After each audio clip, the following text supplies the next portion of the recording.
Okay, so nangutana si Ma'am Zane kung unsa daw ang tambal sa nagpapedi tapos naghubag ang tiil.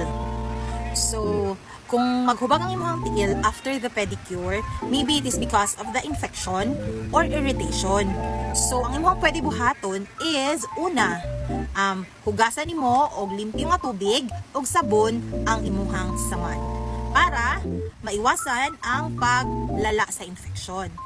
And then, ang next is imong buhaton, always i-elevate ang tiil or itaas nimo ang imong tiil para mabawasan ang sobra nga paghubag sa tiil. Next is iwasan nimo ang pagsuot og huot nga mga sapatos kay para dili maglala ang imuhang condition.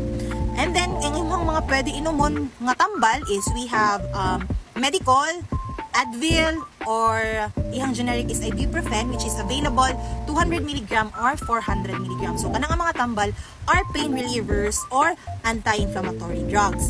And kung ang infection is nainana or grabe gid iyang hubag, kailangan mo mag-inom og antibiotics. And antibiotics, kinahanglan og reseta nga gikan sa doktor. And kung mas lalak pa jud tapos ginahilanta na ka, kailangan na ka magpa-check up because doctors knows best.